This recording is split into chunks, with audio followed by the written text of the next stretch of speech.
가정 내에서 발생하게 되는 가정폭력 얘기를 좀 해보려고 해요. 가정폭력이라고 하면은 그냥 또 많은 분들이 그냥 신체적으로 폭행하는 거 이 정도만 생각하실 수 있는데 실제로 가정폭력의 범주는 이런 신체적인 폭력뿐만 아니라 상대의 일상을 아주 통제하려 들거나 아니면 뭐 지속적으로 괴롭힌다거나 아니면 경제적으로 아주 고립시킨다든지 이런 모든 것들을 사실 다 아우르는 개념이에요. 근데 이 가정폭력 중에 가장 이제 잔혹하고 이제 안타까운 경우가 살인까지 이제 이르렀을 때가 이제 가장 문제가 되죠.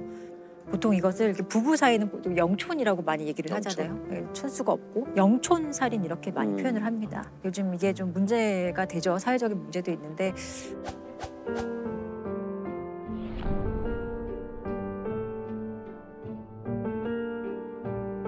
대표적인 그 가정폭력이 이제 살인의 결과까지 이르게 된 사례를 이제 하나 말씀을 드릴게요. 2018년 10월 22일 강서구의 어느 주차장에서 있었던 일이에요. 한 여성이 피를 흘리며 쓰러져 있다라는 신고를 받고 경찰이 이제 현장에 출동을 합니다. 새벽 시간 아파트 주차장에서 40대 여성이 흉기에 맞아 숨졌습니다. 경찰은 이 여성의 전 남편을 용의자로 보고 있습니다. 이 여성과 이미 4년 전에 이혼한 전 남편이 가해자였던 거예요.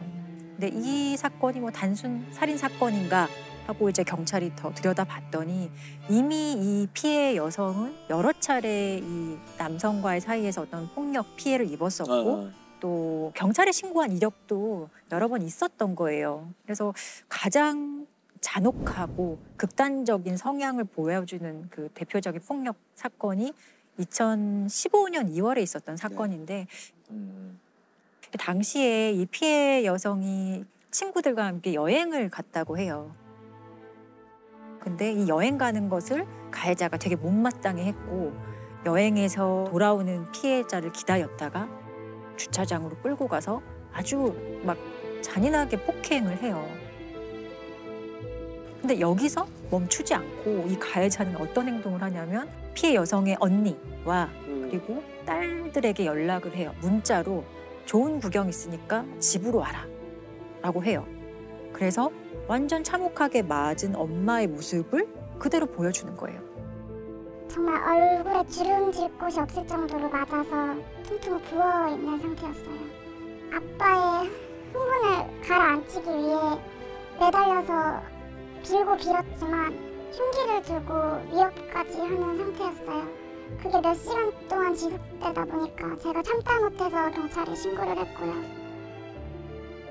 그래서 실제로 이 경찰이 출동을 해서 가해자가 경찰서에 갔다가 2시간 만에 다시 집으로 와요. 이 아빠가. 어떤 조치가 내려지긴 했나요? 가족폭력 사건에서 이런 식으로 좀 피해자에게 좀 피해를 주거나 가족폭력 범죄에 해당한다고 했을 때는 임시조치라는 거를 할 수 있어요. 근데 대표적인 게 접근을 피해자에게 좀 접근하지 못하는 것 그리고 연락을 좀 못하게 하는 것 전화 문자 메시지 이런 거 못 보내게 하는 것 이런 조치가 사실 내려지기도 했는데 이 가해자는 이 조치를 어겨봤자 형사처벌 안 된다는 거를 너무 잘 알고 있었어요. 이 사람의 직업이 교도관이었다고 하거든요. 교도관이에요. 교도관인데 자기가 교도관인 걸 가족에게 상당히 강조하면서 나는 교도관이고 법률을 너무 잘 알아. 이런 걸로 경찰 가도 큰 일이 되지 않을 거야.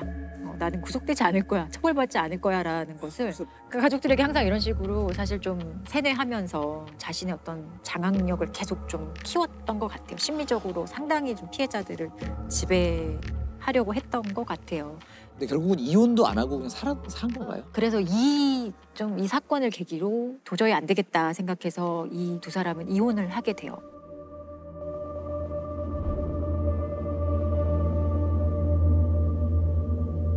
그런데 이혼을 하고 나서도 이 사람의 괴롭힘과 협박과 스토킹은 사실 계속 지속이 돼요. 사실 피해자가 여러 번 주거지를 바꾸고요. 전화번호도 바꾸고 중간에 딸들과 떨어져 살기도 하고 자신 나름대로 가해자로부터 벗어나기 위해서 정말 노력을 하는데 이 가해자가 여기서 멈추지 않고 흥신소를 통해서 이 여성이 어디로 이사 갔는지 정보를 캐고 정보를 확인하고 또 그 집을 찾아가고 협박하기를 반복하고 급기야는 피해자의 그 차량에 위치 추적 장치를 부착을 해요. 그래서 동선을 완벽하게 파악을 하는 거죠. 그 파악할 정보를 가지고 새벽 한 4시 45분경에 수영장을 가기 위해서 집으로 나온 피해자를 잔혹하게 살해를 한 거죠.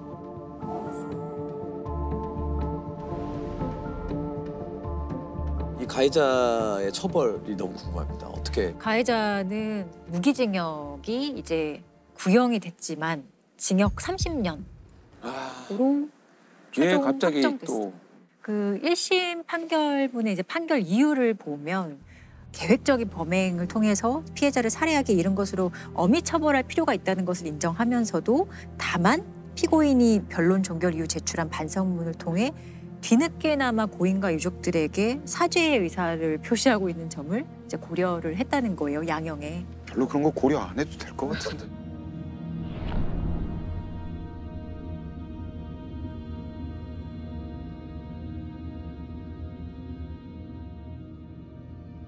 이게 기억이 나는 게 딸이 사형을 요구를 하면서 청와대 국민 게시판에 아마 올렸었죠. 그 얘기하니까 기억납니다. 예, 그래서 굉장히 공분을 많이 일으켰고 10월 22일 날 이 사건이 발생했었는데 그 다음 날 딸이 우리 아빠를 사형시켜 달라는 취지로 국민 청원을 올렸어요. 어,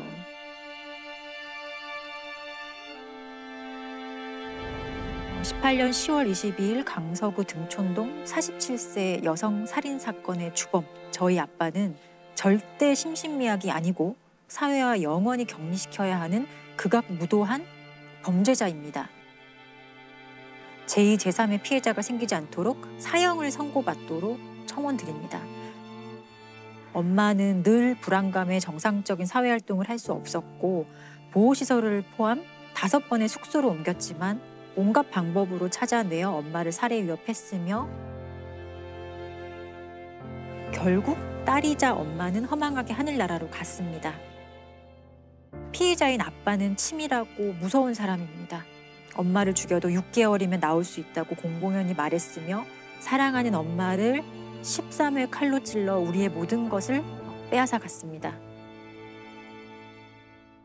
이런 아빠를 사회와 영원히 격리시키고 또 다른 가족의 피해가 발생하지 않도록 국민 여러분의 많은 동의 부탁드립니다. 이게 굉장히 여러 가지 감정이 섞여 있는 얘기 같아요. 이건 저는 공포도 있다고 봐요. 30년 후라고 공포가 없는 게 아니라는 생각이 들거든요.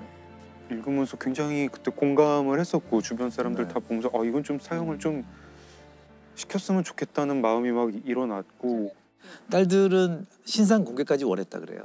근데 이 사건은 신상 공개가 안 됐어요.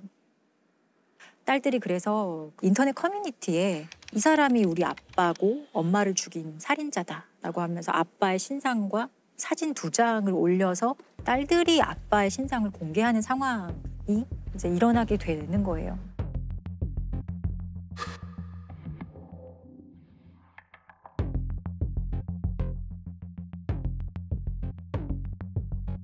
당시에 정말 기억이 나실 정도로 사회적으로 큰 이슈였어요. 그래서 이제 가정폭력 대책이라고 해서 여가부 장관이 답변도 했던 사안이고 개정된 것 중에 가장 대표적인 게 아까 말씀드린 임시조치의 내용 중에 과거에는 어떤 장소를 위주로 설정을 했었거든. 그 장소에서 100m 이내 접근 금지. 근데 사실 그 장소가 아니라 사람이 기준이 되어야 되는 거잖아요. 이 사건을 계기로 법률이 개정되면서 그런 것도 좀 바뀌고 이 임시조치를 이행하지 않았을 때 2년의 징역까지 최대로 선고될 수 있도록 조금 더 강화가 되기는 했습니다.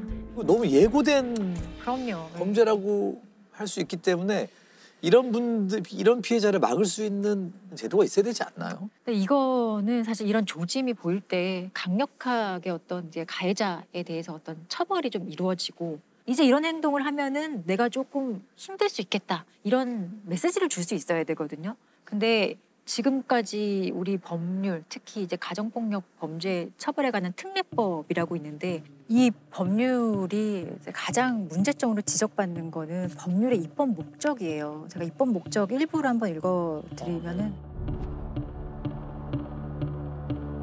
이 법은 가정폭력 범죄로 파괴된 가정의 평화와 안정을 회복하고 건강한 가정을 육성함을 목적으로 한다. 이 법률이 97년도에 제정이 되었어요. 근데 그 당시에 가정폭력 문제는 정말 사소한 문제로 취급이 됐고 가정 내에서 맞아요. 일어나는 일이기 때문에 국가가 개입해서는 안 된다. 이 법률이 정말 관심 있는 거는 피해자도 가해자도 아니에요. 가정 유지예요. 오로지 가정은 유지되어야 돼. 이 가정 유지 이데올로기에 갇혀서 깨어진 가정을 회복해야 한다라고 하고 있잖아요. 근데 이 깨어진 어떤 도자기 같은 거예요. 그 도자기를 유리 조각 하나하나 붙인다고 해도 원래의 도자기가 되는 게 아니잖아요. 강요하는 거죠, 예. 사실은. 그래서 이 입법 목적이 2011년에 조금 개정이 돼요. 어떻게 개정이 되냐? 그대로 있어요. 그대로 있고 뒤에 피해자와 가족 구성원의 인권을 보호함을 목적으로 한다가 이제 추가로 들어오긴 합니다. 문제가 지적을 예. 많이 했군요, 사람들이. 그렇지만 여전히 이 법률은 사실 국가가 가해자를 좀 엄정히 처벌해야 될 역할을 피해자에게 약간 떠넘기는 거예요. 피해자의 의견을 존중한다. 피해자의 의사, 뭐 처벌 원하지 않는다. 그러면은 뭔가 처벌하지 못하도록 하는 이런 법률적인 근거가 오히려 가해자들에게 또 때려도 되겠네라는 잘못된 학습 효과만 지금 주고 있는 상황인 것이고 그 상황에서 피해자는 어떤 생각을 하느냐. 그냥 나만 지금 참으면 우리 가족이 유지될 수 있어 생각하고 그래 이번 한 번만 하면서 폭력의 강도는 높아져도 그냥 처벌 원하지 않습니다. 이런 식으로 말을 해서 사건이 종결되는 경우가 태반입니다. 실제로. 실제로 이런 게 누가 밖에서 그냥 누가 계속 저를 지속적으로 이렇게 때려요. 그리고 그 강도가 점점 세지고 제가 상처를 입고 병원에 갈 정도가 되면 그 사람은 반드시 처벌받아요. 그렇죠. 네, 근데 맞습니다. 이게 가정 내에서 일어났다 하면 그 사람은 처벌받지 않고 오히려 조금 더 교정해보렴 하고 면죄부를 주는 그런 되게 모순적인 상황이 발생을 하는데 이게 2022년도에도 얼마나 사람들이 이해할 수 있을지 지금의 사람들이 가지는 그 폭력에 대한 그 인식이 과거와 같을지 저는 그거 아니라고 생각해요. 저는 이걸 가정폭력이라고 하는 말을 조차 바꿔야 된다는 생각을 해요. 그냥 폭력이죠. 그냥 그렇죠. 폭력이에요. 폭력이에요. 강력 폭력이에요. 맞아요. 그냥 네. 강력 오히려 범죄. 가정이기 때문에 더한 폭력 아닌가요? 가중 처벌이 필요한 강력 범죄라고 봐야 돼요. 이 범죄는 점점 늘고 있나요? 사실 이게 늘고 있는 거는 맞아요. 그런데 애초에 신고되는 비율이 너무 적어요. 2016년 실태조사 기준에 따르면은 1.7% 정도가 경찰에 신고하거든요. 그러니까 정말 대부분의 사건은 99% 정도, 뭐 98% 정도의 사건은 경찰에 신고조차 되지 않고 그냥 알아서 끝나는 거죠. 이게 대표적으로 암수 범죄가 그렇죠. 많은 범죄죠. 예, 그리고 신고를 왜 안 했냐라고 물어보면 그러니까 신고해도 뭐 어쩔 수 없을 뭐 의미가 없을 맞아요. 것 같아서 다 포기하는 거예요, 하는 사실은. 분들이 되게 많아요. 그리고 실제로 어느 정도로 그럼 이게 구속률은 어느 정도인지 봤더니 2018년도에는 0.8%, 맞아요. 1%가 안 되죠. 2019년도에는 0.9%. 그 가정폭력의 시작과 과정과 극단적인 끝을 되게 잘 표현한 시가 있어요. 그 폴레트 켈리라는 이제 미국 여성이 13년간 가정폭력 피해를 입다가 탈출해서 지금은 이제 가정폭력 피해자들을 지원해주고 있는 일을 하고 있는 여성인데 제목은 나는 오늘 꽃을 받았어요라는 제목의 시예요. 자, 저는 오늘 꽃을 받았어요. 우리의 결혼 기념일이라거나 무슨 다른 특별한 날이 아닌데도요. 지난밤 그는 저를 밀어붙이고는 제 목을 조르기 시작했어요. 그렇지만 그는 틀림없이 미안해할 거예요.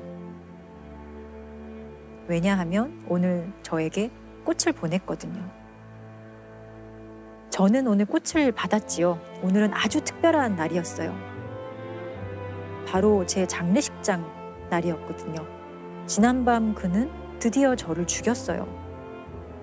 저를 때려서 죽음에 이르게 했지요.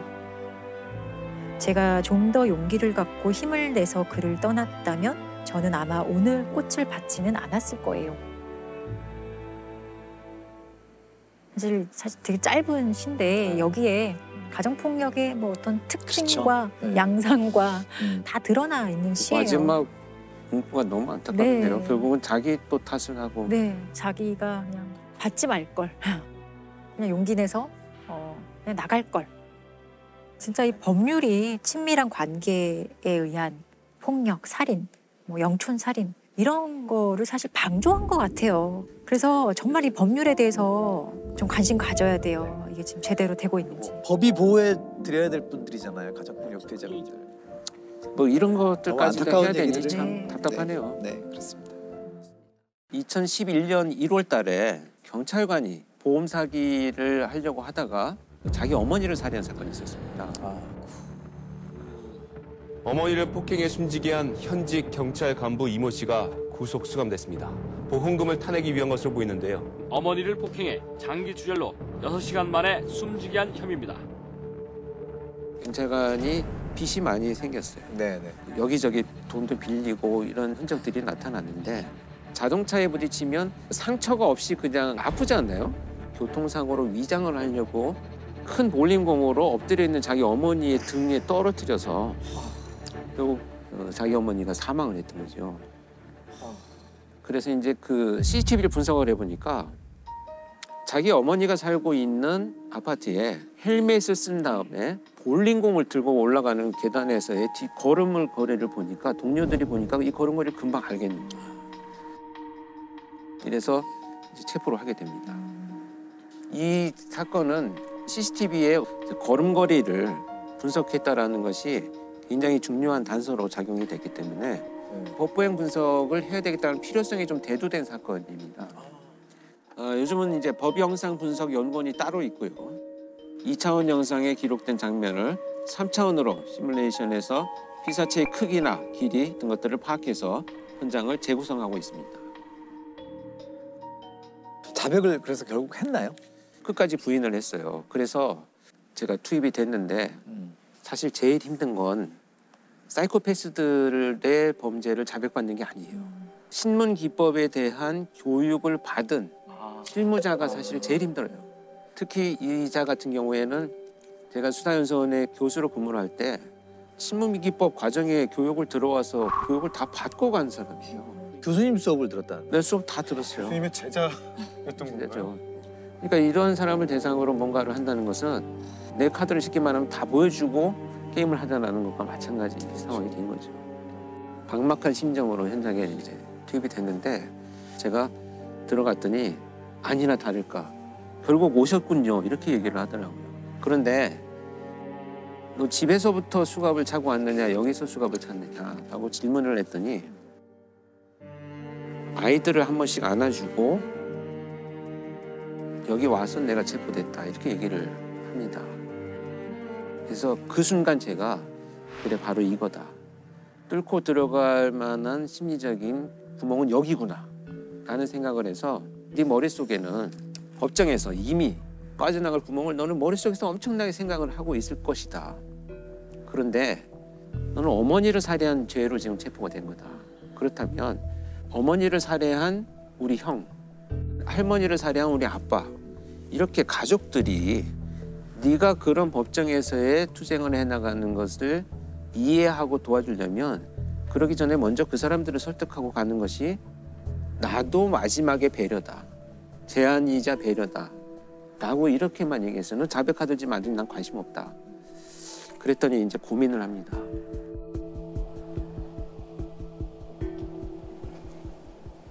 자, 그러면 내 아내와 변호사를 같이 불러주십시오. 그래서 이제 둘이 같이 불러서 변호인 접견실에 들어갔는데 수사팀장한테 야, 자백할 거다.